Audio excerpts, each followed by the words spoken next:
তারা আমাদের কাছে আসে যে সিনিয়র টিচারদের সঙ্গে ওরা কিছু কথাবার্তা বলতে চায়। তো সেই হিসেবে একটা মিটিং কল করা হয়, এমার্জেন্সি মিটিং কল করা হয়। সেই এমার্জেন্সি মিটিংয়ে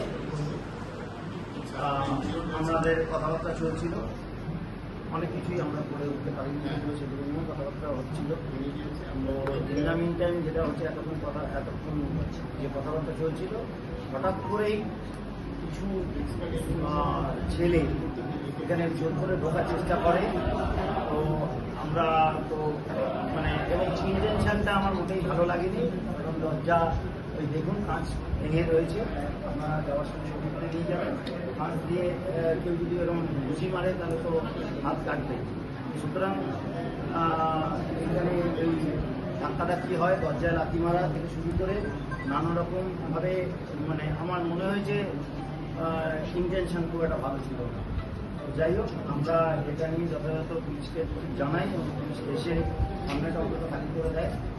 তো আমরা পুলিশে জানাচ্ছি, কমপ্লেন করছি পুলিশকে, এবং পুলিশকে যথাযথ ব্যবস্থা নিতে বলা হয়েছে। আমাদের যারা আমাদের ছাত্রছাত্রী, তার মধ্যে ছাত্র খেয়েছে, তার চশমা ভেঙেছে, সামনে বসে আছে, চশমা ভেঙেছে এবং চশমাটা ছিল বলে হয়তো চোখ বসেছে। যাই হোক, এই ব্যাপারটা কিন্তু আমাদের যেটা ঠিক হয়েছে, আমরা আপাতত পুলিশের উপর ভরসাটা রাখছি, পুলিশকে জানাচ্ছি। আশা করি পুলিশ এটা দ্রুত ব্যবস্থা নেবে এবং যারা প্রকৃত দোষী তাদের শাস্তি দেবে, অ্যারেস্ট করবে, এবং তারপরে আমরা ডিসিশন নেবো আমরা কী করবো। স্যার, বাইরে যারা রয়েছে তারা বলছে এই প্রিন্সিপাল রুমে এই যে যাদের সাথে আপনারা মিটিং করছেন তারা বহিরাগত, এবং কিছু কিছু নামের তালিকাও তারা দিচ্ছে। কি বলবেন? আমি জানি না, এতজন টিচার আছেন এখনো পর্যন্ত আমি সবাইকে চিনি না, আমার পক্ষে চেনা সম্ভব না। আমার প্রচুর ছাত্রছাত্রী এখানে, পিজি, নন পিজি, তারপর এসআর, এরকম নানা ছাত্রছাত্রী আছে। তো এদের সবার মুখ হয়তো সবাই কিছু কিছু চিনি, সবাইকেও মুখ চিনি বলে নয়। তো সুতরাং আমাদের যেসব টিচারের কাছে ওনারা কাজ করেন, সব টিচাররাই, সব ডিপার্টমেন্টের সব টিচাররাই বোধহয় এখানে আছেন উপস্থিত। কেউ একবারও কাউকে বহিরাগত করলে চিহ্নিত করেননি।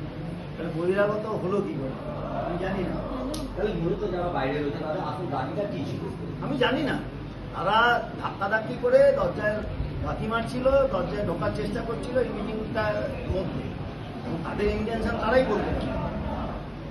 কিন্তু যেটা হয়েছে, এখানে কাঁচের দরজায় ঘুষি মেরে কাঁচ ভেঙে দেওয়া হয়েছে, দেখছেন কাঁচের অংশ। তো সেইটা রয়েছে।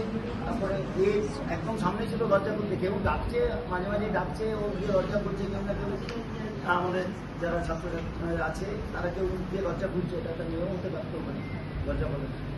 তো সেই দরজাটা খোলার সঙ্গে সঙ্গে ওর তাহলে একটা ঘুষি এসে পড়ে। Thank you.